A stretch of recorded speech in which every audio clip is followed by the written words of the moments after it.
This week is Diabetes Week, and it's an opportunity for people to learn more about diabetes, how to prevent the disease, and how to better control blood sugars in those patients who are unfortunate enough to suffer from this condition.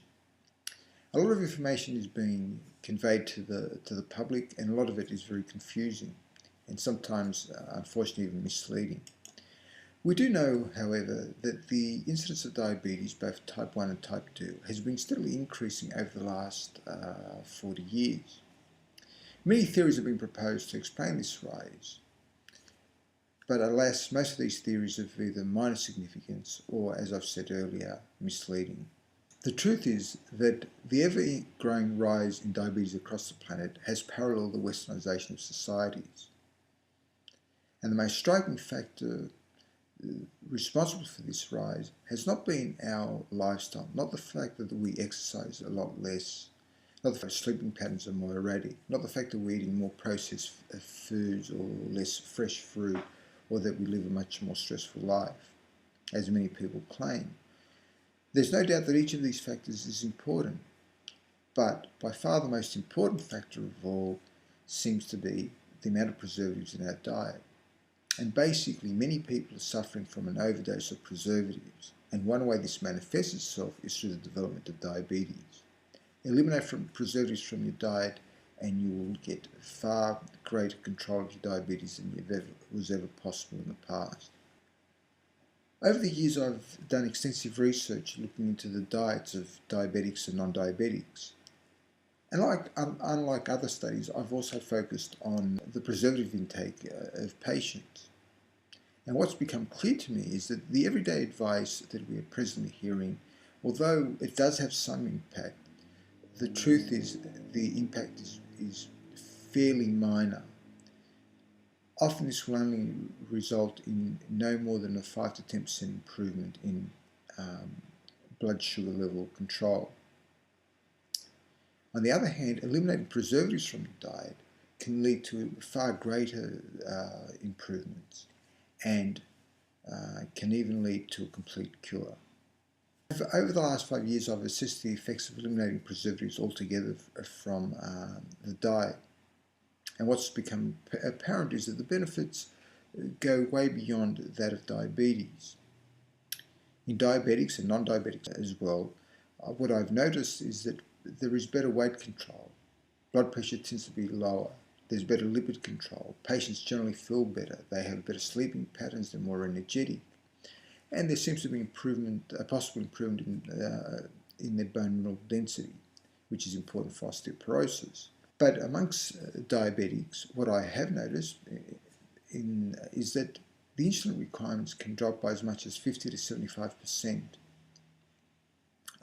In those patients who are insulin dependent, whether it be type 1 or insulin dependent type 2 diabetics. There have been patients over the years that I've encountered who have been able to get off insulin altogether. Some of these patients have achieved this by inadvertently eliminating preservatives from their diet. Type 2 diabetics can also control their diabetes better by eliminating preservatives from their diet, and many have been able to rid themselves of medications and rely on diet alone. So remember that preservatives will affect one's diabetes. Preservatives are also responsible for obesity, high blood pressure, high cholesterol, mood swings and depression, dementia, headaches including migraines, vascular disease including strokes and heart attacks, sleep apnea, many cancers, allergies including childhood allergies, and countless other conditions. So if you suffer from any of these conditions, you can do yourself a great favour by eliminating preservatives from your diet. But back to the diabetes story. To prove that preservatives cause diabetes, one must demonstrate that eliminating preservatives from the diet will substantially or completely reverse diabetes. And secondly, that re-exposure of patients to preservatives will lead to a deterioration in their diabetic control. And this is what I've managed to achieve through my research in the last 5 years. And more persons are enjoying the benefits of this research. This research has been conducted in my own time, with my own resources, without any support from either the hospitals here in Sydney or any academic institution. The research is gradually becoming more and more involved, more comprehensive and more complicated. At first, many of these studies involved no more than 5 to 10 patients, much like a pilot study, and that's because there are so many conditions which are linked to preservative intake. But many studies now have assessed 100 or more patients, and the results have been conclusive and tremendous. What's been most important is that the benefits have been almost universal, and it is simple to achieve. You can eat whatever you like, and often more than in the past, by simply removing preservatives from your diet.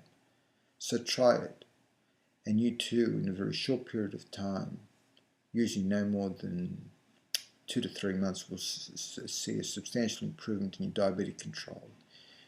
You'll be able to lose weight, lower your blood pressure, your cholesterol, and you'll feel so much better. So remember, say no to preservatives.